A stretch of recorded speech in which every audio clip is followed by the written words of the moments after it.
الحمد للہ رب العالمین والصلاة والسلام علی سید الانبیاء والمرسلین اما بعد فاعوذ باللہ من الشیطان الرجیم بسم اللہ الرحمن الرحیم۔ سبق نمبر 47 تفسیر خزائن العرفان، پارہ 8واں، سورۃ الانعام، آیت نمبر 111 کے ترجمہ کنز الایمان اور تفسیر خزائن العرفان کو ملا کر پڑھنے کی سعادت حاصل کروں گا تو انتہائی توجہ کے ساتھ قرآن کو سمجھنے کے لیے بھرپور یکسوئی کے ساتھ سماعت کریں، ساتھ ہی ساتھ مین پوائنٹس کے نوٹس بھی بناتے جائیں تو انشاءاللہ تعالی بہت علم دین حاصل ہوگا۔ عقائد اعمال کے حوالے سے بے پناہ معلومات ہوگی اور اللہ کی رحمت سے قرآن کے فیضان سے ہماری دنیا بھی اور آخرت بھی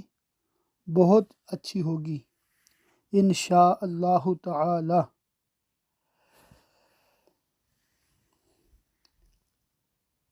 اور اگر ہم ان کی طرف فرشتے اتارتے، تفسیر شان نزول۔ ابن جریر کا قول ہے کہ یہ آیت استہزاء کرنے والے قریش کی شان میں نازل ہوئی، جنہوں نے سید عالم صلی اللہ علیہ وسلم سے کہا تھا کہ اے محمد صلی اللہ علیہ وسلم، آپ ہمارے مردوں کو اٹھا لائیے، ہم ان سے دریافت کر لیں کہ آپ جو فرماتے ہیں یہ حق ہے یا نہیں، اور ہمیں فرشتے دکھائیے جو آپ کے رسول ہونے کی گواہی دیں۔ یا اللہ اور فرشتوں کو ہمارے سامنے لائیے۔ اس کے جواب میں یہ آیت کریمہ نازل ہوئی۔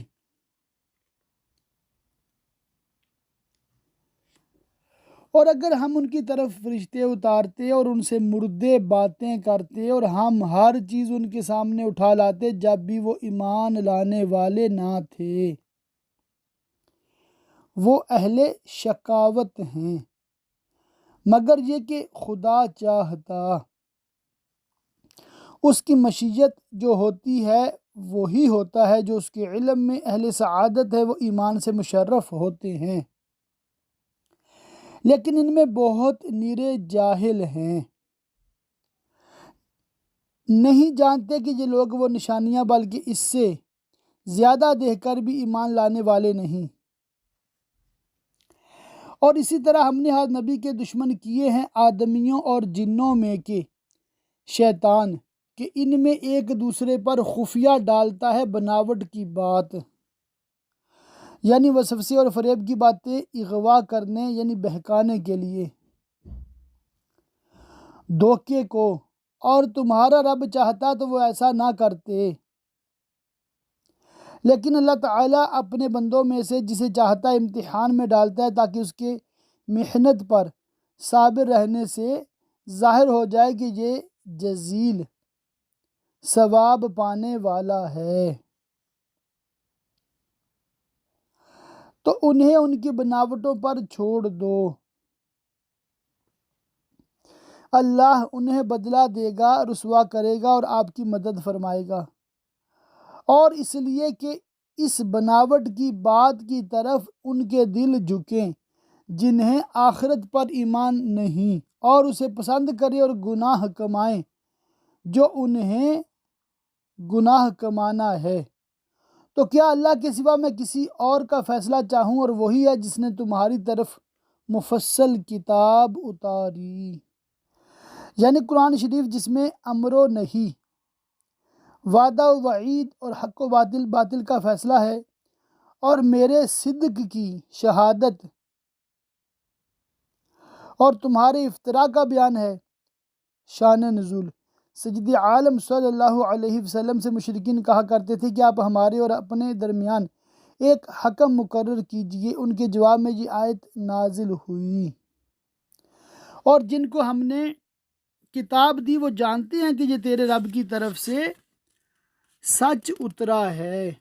کیونکہ ان کے پاس اس کی دلیلیں ہیں۔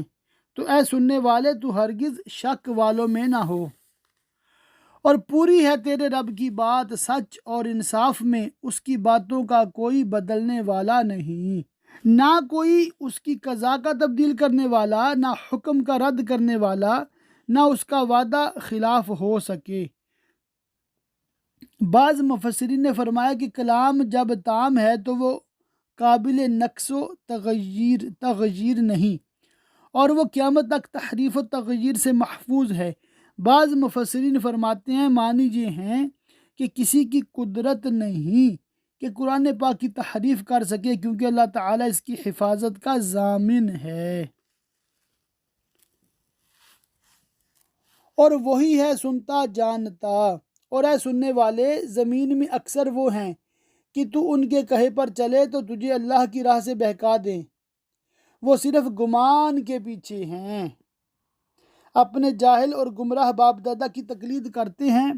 بصیرت و حق شناسی سے محروم ہیں، اور نری اٹکلیں یعنی فضول اندازے دوڑاتے ہیں کہ یہ حلال ہے یہ حرام، اور اٹکل سے کوئی چیز حلال حرام نہیں ہوتی۔ جسے اللہ اور اس کے رسول نے حلال کیا وہ حلال، اور جسے حرام کیا وہ حرام۔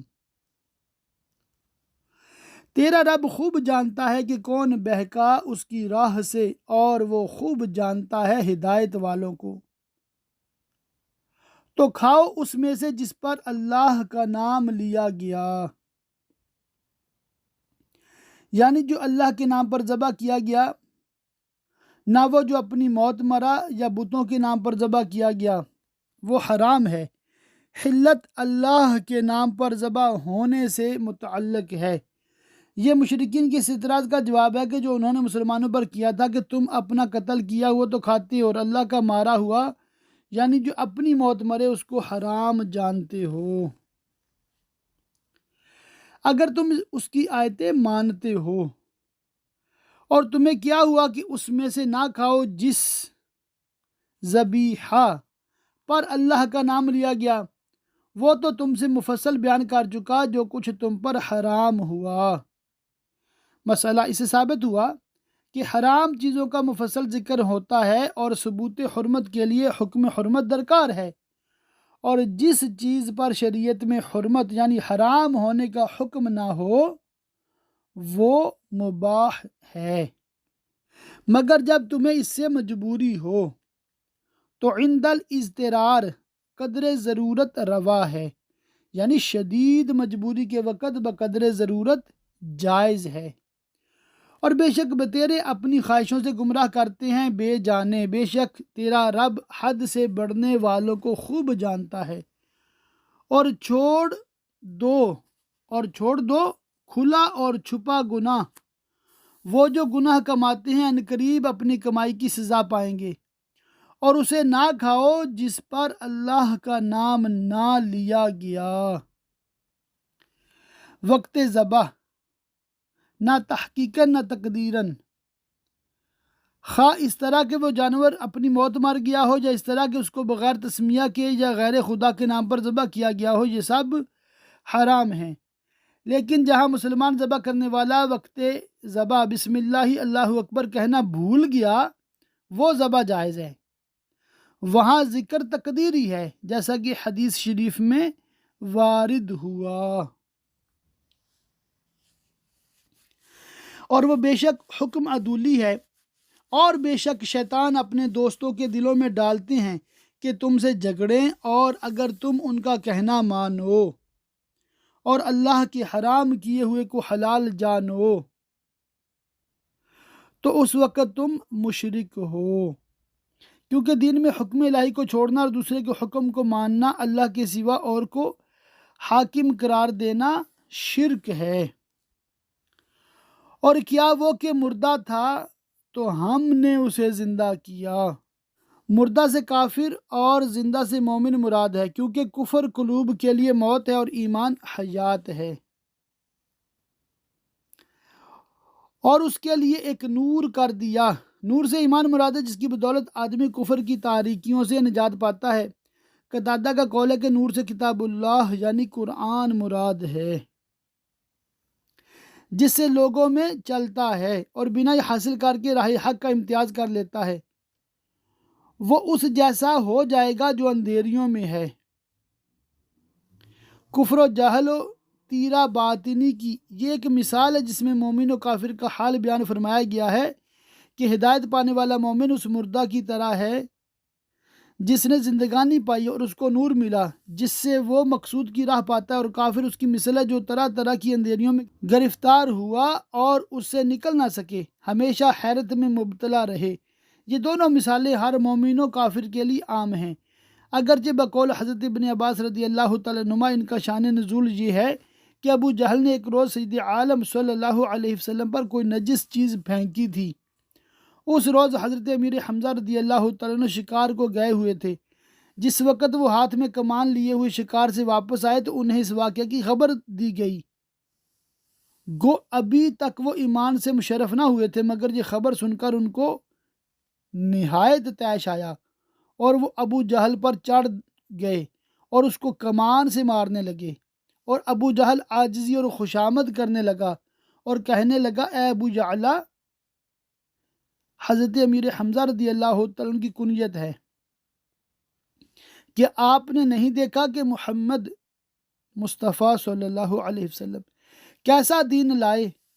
اور انہوں نے ہمارے معبودوں کو برا کہا اور ہمارے باپ دادا کی مخالفت کی اور ہمیں بد عقل بتایا۔ اس پر حضرت امیر حمزہ نے فرمایا، تمہارے برابر بد عقل کون ہے کہ اللہ کو چھوڑ کر پتھروں کو پوجتے ہو؟ میں گواہی دیتا ہوں کہ اللہ کے سوا کوئی معبود نہیں، اور میں گواہی دیتا ہوں کہ محمد مصطفیٰ صلی اللہ علیہ وسلم اللہ کے رسول ہیں۔ اسی وقت حضرت امیر حمزہ اسلام لے آئے۔ اس پر یہ آیت کریمہ نازل ہوئی تو حضرت امیر حمزہ کا حال اس کے مشابہ ہے جو مردہ تھا، ایمان نہ رکھتا تھا، اللہ تعالیٰ نے اس کو زندہ کیا اور نور باطن عطا فرمایا، اور ابو جہل کی شان یہی ہے کہ وہ کفر و جہل کی تاریکیوں میں گرفتار رہے اور ان سے نکلنے والا نہیں۔ یوں ہی کافروں کی آنکھ میں ان کے اعمال بھلے کر دیے گئے ہیں، اور اسی طرح ہم نے ہر بستی میں اس کے مجرموں کے سرغنہ کیے کہ اس میں داؤں کھیل لیں، اور طرح طرح کے حیلوں اور فریبوں اور مکاریوں سے لوگوں کو بہکاتے اور باطل کو رواج دینے کی کوشش کرتے ہیں، اور داؤں نہیں کھیلتے مگر اپنی جانوں پر، اور انہیں شعور نہیں کہ اس کا وبال انہی پر پڑتا ہے، اور جب ان کے پاس کوئی نشانی آئے کہتے ہیں ہم ہرگز ایمان نہ لائیں گے جب تک ہمیں بھی ویسا ہی نہ ملے جیسا اللہ کے رسولوں کو ملا، یعنی جب تک ہمارے پاس وحی نہ آئے اور ہمیں نبی نہ بنایا جائے۔ شان نزول: ولید بن مغیرہ نے کہا تھا کہ اگر نبوت حق ہو تو اس کا زیادہ مستحق میں ہوں، کیونکہ میری عمر سید عالم صلی اللہ علیہ وسلم سے زیادہ ہے اور مال بھی۔ اس پر یہ آیت نازل ہوئی، اللہ خوب جانتا ہے جہاں اپنی رسالت رکھے، یعنی اللہ جانتا ہے کہ نبوت کی اہلیت اور اس کا استحقاق کس کو ہے کس کو نہیں۔ عمر و مال سے کوئی مستحق نبوت نہیں ہو سکتا۔ یہ نبوت کے طلبگار تو حسد، مکر، بدعہدی وغیرہ قبائح افعال اور رذائل خصال میں مبتلا ہیں، یہ کہاں اور نبوت کا منصب عالی کہاں۔ ان قریب مجرموں کو اللہ کے جہاں ذلت پہنچے گی اور سخت عذاب، بدلہ ان کے مکر کا، اور جسے اللہ راہ دکھانا چاہے اس کا سینہ اسلام کے لیے کھول دیتا ہے، اس کو ایمان کی توفیق دیتا ہے اور اس کے دل میں روشنی پیدا کرتا ہے، اور جسے گمراہ کرنا چاہے اس کا سینہ تنگ خوب رکا ہوا کر دیتا ہے کہ اس میں علم اور دلائل توحید و ایمان کی گنجائش نہ ہو، تو اس کی ایسی حالت ہوتی ہے کہ جب اس کو ایمان کی دعوت دی جاتی ہے اور اسلام کی طرف بلایا جاتا ہے تو وہ اس پر نہایت شاک ہوتا ہے اور اس کو بہت دشوار معلوم ہوتا ہے۔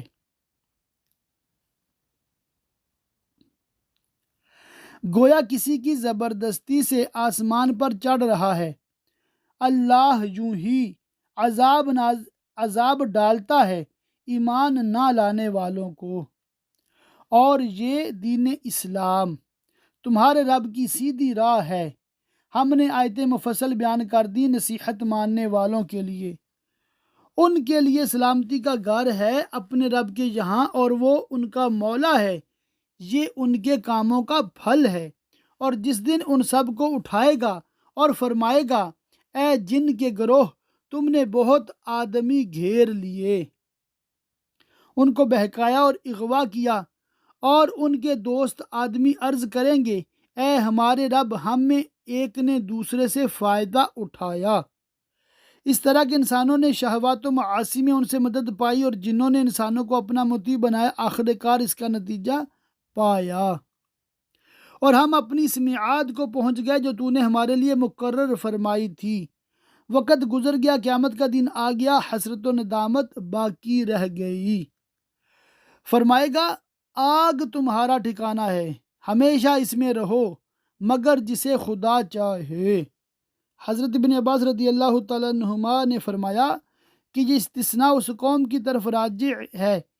جس کی نسبت علم الہی میں ہے کہ وہ اسلام لائیں گے اور نبی کریم صلی اللہ علیہ وآلہ وسلم کی تصدیق کریں گے اور جہنم سے نکالے جائیں گے۔ اے محبوب، بے شک تمہارا رب حکمت والا، علم والا ہے۔ اور یوں ہی ہم ظالموں میں ایک کو دوسرے پر مسلط کرتے ہیں بدلہ ان کے کیے کا۔ حضرت ابن عباس رضی اللہ تعالیٰ عنہما نے فرمایا کہ اللہ جب کسی قوم کی بھلائی چاہتا ہے تو اچھوں کو ان پر مسلط کرتا ہے، برائی چاہتا ہے تو بروں کو۔ اس سے یہ نتیجہ برآمد ہوتا ہے کہ جو قوم ظالم ہوتی ہے اس پر ظالم بادشاہ مسلط کیا جاتا ہے، تو جو اس ظالم کے پنجائے ظلم سے رہائی چاہیں انہیں چاہیے کہ ظلم ترک کریں۔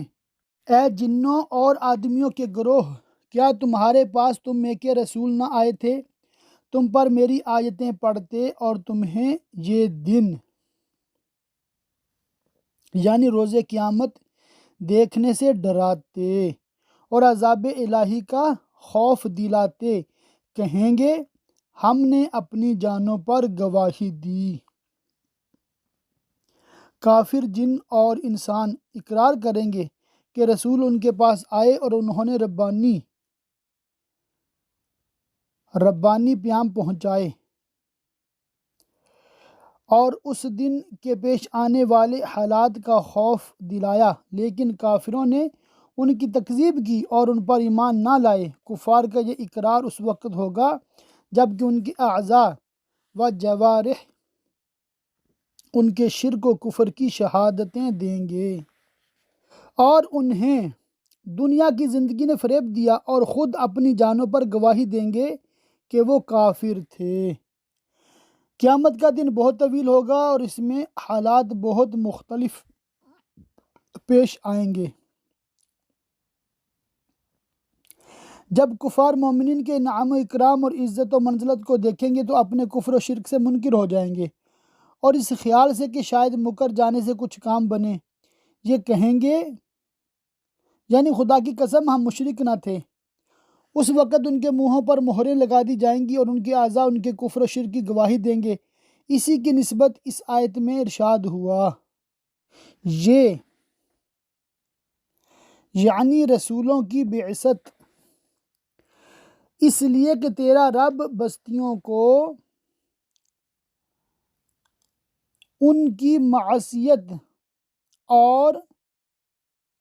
ظلم سے تباہ نہیں کرتا کہ ان کے لوگ بے خبر ہوں، بلکہ رسول بھیجے جاتے ہیں وہ انہیں ہدایتیں فرماتے ہیں، حجتیں قائم کرتے ہیں، اس پر بھی وہ سرکشی کرتے ہیں، تب ہلاک کیے جاتے ہیں۔ اور ہر ایک کے لیے خواہ وہ نیک ہو یا بد، نیکی اور بدی کے درجہ ہیں، انہی کے مطابق ثواب و عذاب ہوگا، ان کے کاموں سے درجے ہیں، اور تیرا رب ان کے اعمال سے بے خبر نہیں۔ اور اے محبوب، تمہارا رب بے پرواہ ہے، رحمت والا۔ اے لوگو، وہ چاہے تو تمہیں لے جائے یعنی ہلاک کر دے، اور جسے چاہے تمہاری جگہ لائے، جیسے تمہیں اوروں کی اولاد سے پیدا کیا اور ان کا جانشین بنایا۔ بے شک جس کا تمہیں وعدہ دیا جاتا ہے وہ چیز، خواہ قیامت ہو یا مرنے کے بعد اٹھنا یا حساب یا ثواب و عذاب، ضرور آنے والی ہے اور تم تھکا نہیں سکتے۔ تم فرماؤ اے میری قوم، تم اپنی جگہ پر کام کیے جاؤ، میں اپنا کام کرتا ہوں۔ تو اب جاننا چاہتے ہو کس کا رہتا ہے آخرت کا گھر، بے شک ظالم فلاح نہیں پاتے۔ اور زمانہ جاہلیت میں مشرکین کا طریقہ تھا کہ وہ اپنی کھیتیوں اور درختوں کے پھلوں اور چوپایوں اور تمام مالوں میں سے ایک حصہ تو اللہ کا مقرر کرتے تھے اور ایک حصہ بتوں کا، تو جو حصہ اللہ کے لیے مقرر کرتے تھے اس کو تو مہمانوں اور مسکینوں پر صرف کر دیتے تھے، اور جو بتوں کے لیے مقرر کرتے تھے وہ خاص ان پر، ان کے خادموں پر صرف کرتے۔ جو حصہ اللہ کے لیے مقرر کرتے، اگر اس میں سے کچھ بتوں والے حصہ میں مل جاتا تو اسے چھوڑ دیتے، اور اگر بتوں والے حصہ میں سے کچھ اس میں ملتا تو اس کو نکال کر پھر بتوں ہی کے حصہ میں شامل کر دیتے۔ اس آیت میں ان کی اس جہالت اور بد عقلی کا ذکر فرما کر ان پر تنبیہ فرمائی گئی۔ اور اللہ نے جو کھیتی اور مویشی پیدا کیے ان میں اسے ایک حصہ دار ٹھہرایا، تو بولے جی اللہ کا ہے ان کے خیال میں، اور یہ ہمارے شریکوں کا یعنی بتوں کا، تو وہ جو ان کے شریکوں کا ہے وہ تو خدا کو نہیں پہنچتا، اور جو خدا کا ہے وہ ان کے شریکوں کو پہنچتا ہے، کیا ہی برا حکم لگاتے ہیں۔ اور انتہا درجہ کی جہل میں گرفتار ہیں، خالق منعم کہ عزت و جلال کی انہیں ذرا بھی معرفت نہیں، اور فساد عقل اس حد تک پہنچ گیا کہ انہوں نے بے جان بتوں، پتھر کی تصویروں کو کارساز عالم کے برابر کر دیا، اور جیسا اس کے لیے حصہ مقرر کیا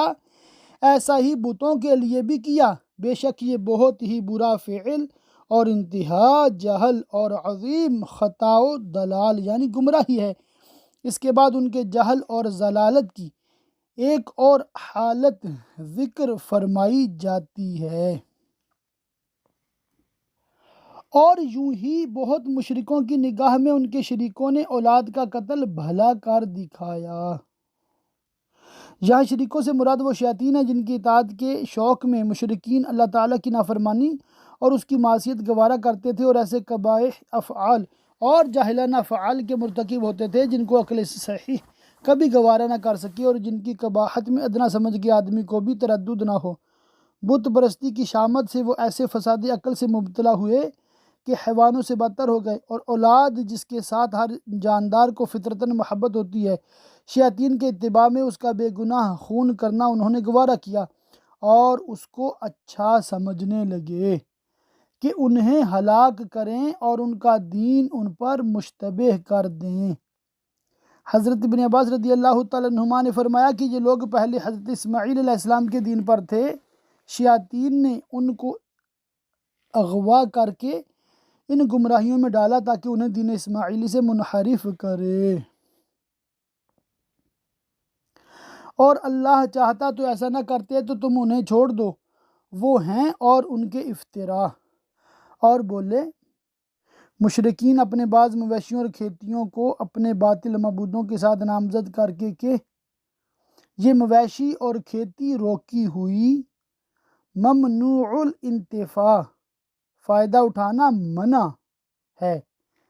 اسے وہی کھائے جسے ہم چاہیں اپنے جھوٹے خیال سے، یعنی بتوں کی خدمت کرنے والے وغیرہ۔ اور کچھ مویشی ہیں جن پر چڑھنا حرام ٹھہرایا، جن کو بحیرہ سائبہ حامی کہتے ہیں، اور کچھ مویشی کے ذبح پر اللہ کا نام نہیں لیتے بلکہ ان بتوں کے نام پر ذبح کرتے ہیں، اور ان تمام افعال کی نسبت یہ خیال کرتے ہیں کہ انہیں اللہ نے اس کا حکم دیا ہے۔ یہ سب اللہ پر جھوٹ باندھنا ہے، ان قریب وہ انہیں بدلہ دے گا ان کے افتراؤں کا، اور بولے جو ان مویشی کے پیٹ میں ہے وہ نرا یعنی خالص ہمارے مردوں کا ہے،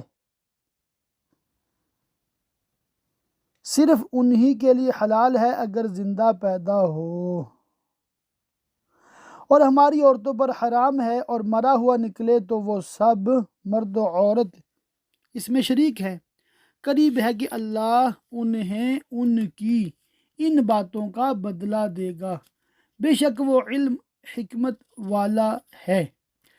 بے شک تباہ ہوئے وہ جو اپنی اولاد کو قتل کرتے ہیں احمقانہ جہالت سے۔ شان نزول، یہ آیت زمانہ جاہلیت کے ان لوگوں کے حق میں نازل ہوئی جو اپنی لڑکیوں کو نہایت سنگ دلی اور بے رحمی کے ساتھ زندہ درگور کر دیا کرتے تھے۔ ربیعہ و مدر وغیرہ قبائل میں اس کا بہت رواج تھا، اور جاہلیت کے بعض لوگ لڑکوں کو بھی قتل کرتے تھے،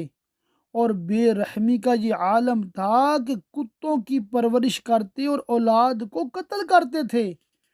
ان کی نسبت یہ ارشاد ہوا کہ تباہ ہوئے۔ اس میں شک نہیں کہ اولاد اللہ تعالیٰ کی نعمت ہے، اور اس کی ہلاکت سے اپنی تعداد کم ہوتی ہے، اپنی نسل مٹتی ہے، یہ دنیا کا خسارہ ہے، گھر کی تباہی ہے، اور آخرت میں اس پر عذاب عظیم ہے۔ تو یہ عمل دنیا اور آخرت دونوں میں تباہی کا باعث ہوا، اور اپنی دنیا اور آخرت دونوں کو تباہ کر لینا اور اولاد جیسی عزیز اور پیاری چیز کے ساتھ اس قسم کی صفاقی اور بے دردی گوارا کرنا انتہا درجہ کی حماقت اور جہالت ہے۔ کام ٹھہراتے ہیں وہ جو اللہ نے انہیں روزی دی، یعنی بحیرے، صاحبہ، حامی وغیرہ جو مذکور ہو چکے، اللہ پر جھوٹ باندھنے کو، کیونکہ وہ یہ گمان کرتے ہیں کہ ایسے مذموم افعال کا اللہ نے حکم دیا کہ ان کا یہ خیال اللہ پر افطرا ہے۔ بے شک وہ بہکے اور راہ نہ پائی حق و ثواب کی۔ اللہ پاک کی پاک بارگاہ میں دعا ہے اللہ پاک ہمیں قرآن پاک کو سمجھنے، اس کے احکامات پہ عمل کرنے اور اس کی پیاری تعلیمات کو ساری دنیا تک پہنچانے کی توفیق رفیق مرحمت فرمائے، آمین بجاہ النبی الامین، وصلی اللہ تعالی علیہ وآلہ وصحبہ وبارک وسلم۔